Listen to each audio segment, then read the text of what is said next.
Hi friends, welcome to Lakshmi Akshaya channel. ఈరోజు మనం సింపుల్గా బీరకాయ ఆలు ముద్దగా కూరలా ఎలా చేసుకుందామో చూసుకుందాం.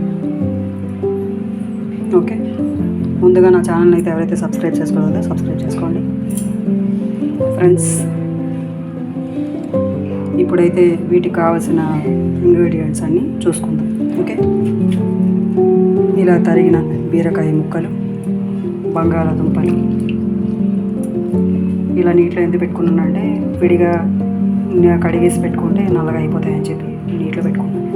ఓకే, సరిపడా ఉప్పు, సరిపడా ఆయిల్, పసుపు, మినప్పప్పు, జీలకర్ర, కారం, ఉల్లిపాయ ముక్కలు, పచ్చిమిర్చి ముక్కలు, వెల్లుల్లి ఇలా దంచి పెట్టుకొని తాలింపులో పెట్టుకుంటే బాగుంటుంది, మంచి వాసనగా బాగుంటుంది కూర.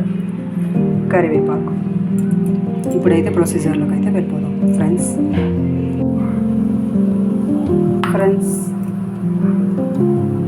బీరకాయ, బంగాళదుంప, శనగపప్పు ఎందుకంటే నానబెట్టిన శనగపప్పు మనం ఆ కూరలో వేసుకుంటే ఆ టేస్టే వేరు. ఈ శనగపప్పుని నానబెట్టుకొని మనం అందులో కూరలో వేసుకుంటే టేస్ట్గా ఉంటుంది.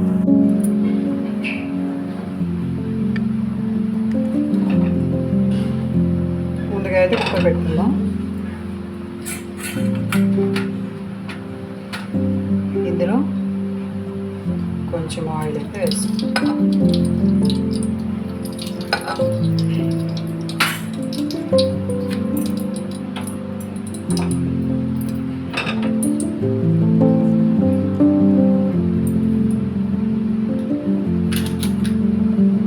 జీలకర్ర, మినప్పప్పు, కొంచెం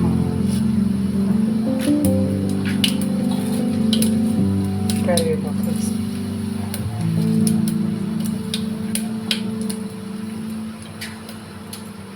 పచ్చిమిర్చి, వెల్లుల్లిపాయలు ఇలా దంచి పెట్టుకొని వేసుకోవాలి.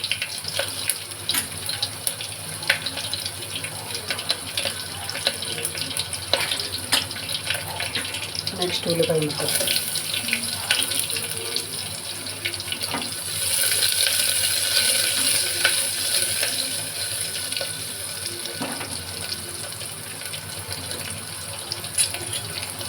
ఒకసారి కలుపుకుందాం.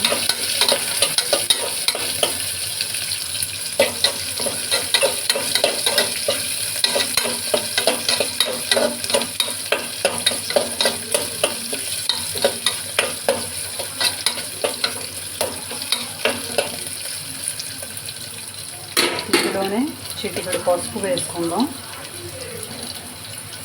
చిటికెడు పసుపు. ఓకే,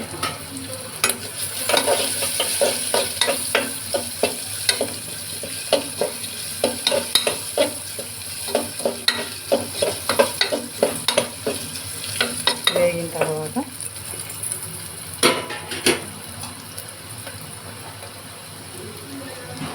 బీరకాయ ముక్కలు,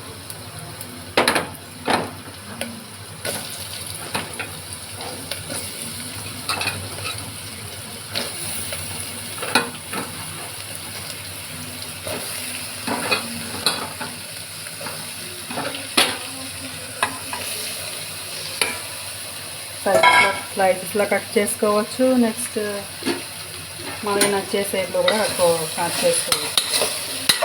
నాకు ఎలా సదుపాయం అయితే అలా కట్ చేసుకున్నాను. మీకు ఎలా నచ్చితే అలా కట్ చేసుకోవచ్చు. లేతగా ఉన్న బీరకాయ అయితే కూర ఇంకా బాగా టేస్టీగా వస్తుంది. ఇందులోనే కట్ చేసి పెట్టుకున్న ఆలు ముక్కలు ఇలా వేసేస్తాం. కొంచెం వేగాలండి. ఏదైనా వేగితేనే దాని టేస్ట్ బాగుంటుంది. వేగనివ్వాలి, బాగా వేగనివ్వాలి.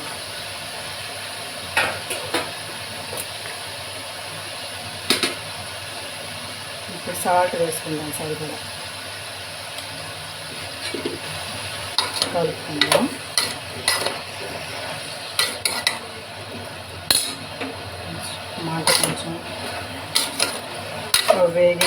మంట కొంచెం పెద్దగా పెట్టుకుంటే వేగుతుంది. బాగా వేగిందంటే కూర టేస్ట్గా ఉంటుంది. అన్ని కూరగాయలు మనం తినాలి. నేను ఇది తిన్ను అది తిన్ను అని అనకూడదు. ఏదైనా మనకి అది ఇష్టం లేకపోతే కొంచెమైనా మనం డైట్లో చేర్చుకోవాలి. ఎందుకంటే చెప్తున్నానంటే ఏ కూరగాయ అయితే మనం విడిచిపెట్టేస్తామో అందులో ఉన్న పోషకాలు మనం విడిచిపెట్టినట్టే. ఓకేనా అండి? ఏదో నాకు తెలిసినంత మీకు చెప్తున్నాను.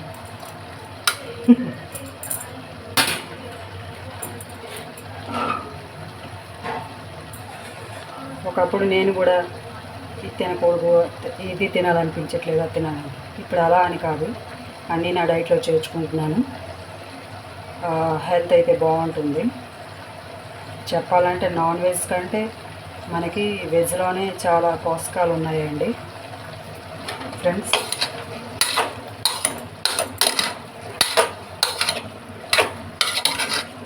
నాన్ వెజ్ తిన్నోళ్ళు ఏదో వీక్లీ వన్స్ తింటే ఓకే.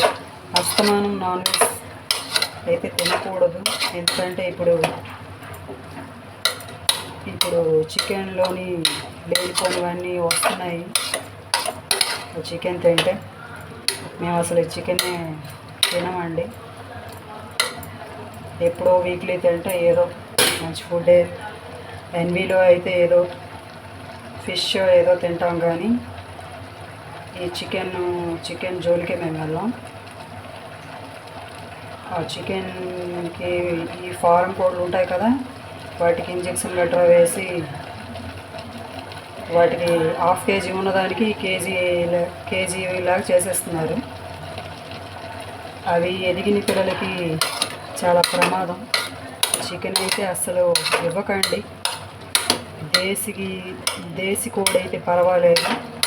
ఈ ఫారెన్ కోళ్ళు ఉంటాయి కదా, అవైతే అస్సలు పెట్టకండి దయచేసి. ఓకేనా ఫ్రెండ్స్?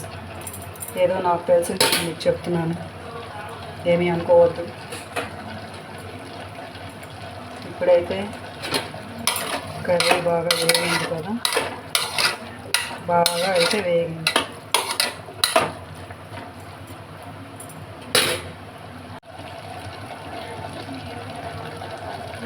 ఇప్పుడు ఇందులోనే మనం నానబెట్టిన శనగపప్పు కూడా వేసుకుందాం. ఇలా నానబెట్టుకోవాలి. నానబెట్టిన శనగపప్పు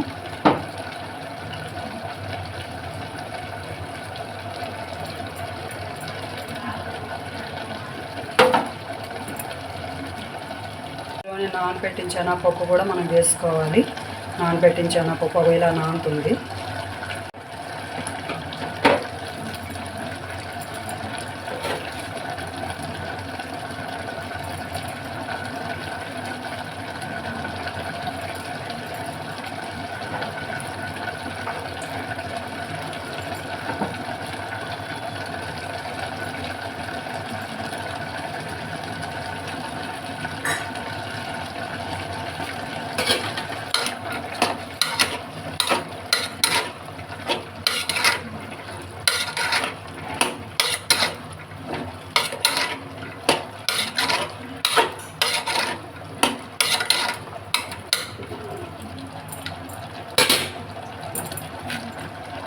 ఇప్పుడు మనం కొంచెం కారం అయితే వేసుకుందాం. కలుపుకొని కుక్కర్ మూత అయితే పెట్టుకోవాలి. ఒక 2 విజిల్స్ అయితే మెత్తగా ఉడికిపోతుంది. కూర అయితే దగ్గరగా ఉంటుంది. బీరకాయ నీరు కాబట్టి ఎక్కువ వాటర్ అయితే వేయకూడదు. ఈ వాటరే చూసారు కదా, ఈ వాటరే సరిపోతుంది. మరి నీరు వేయాల్సిన అవసరం అయితే లేదు. అలా ముద్దగా రావాలి అంటే నీరు అయితే వేయకూడదు. ముక్కలు మునిగేలా నీరు ఆ బీరకాయ నుంచి వచ్చేసింది. చూస్తున్నారు కదా, బీరకాయ నుంచి ఈ నీరు వచ్చేసింది. సో ఇప్పుడు మనం మూత అయితే పెట్టుకుందాం. కుక్కర్ మూత అయితే పెట్టుకుందాం. ఓకే, అలా పెట్టుకొని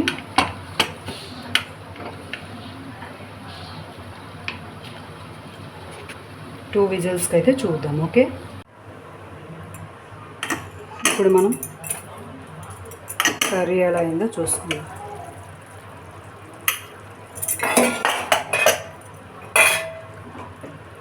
కర్రీ అయితే ఇలా దగ్గరగా అయింది. చూస్తున్నారు కదా ఫ్రెండ్స్.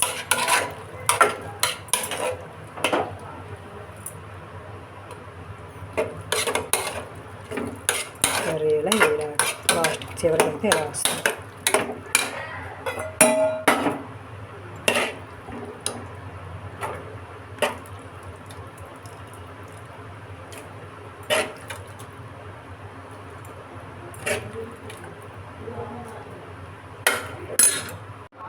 చివరగా అయితే బీరకాయ, బంగాళదుంప, శనగపప్పు కర్రీ అయితే రెడీ అండి. ఈ వీడియో కనుక మీకు నచ్చినట్లయితే లైక్ చేయండి ఫ్రెండ్స్. చివరగా కర్రీ ఇలా వస్తుంది. నా ఛానల్ని సబ్స్క్రైబ్ చేసుకోండి ప్లీజ్.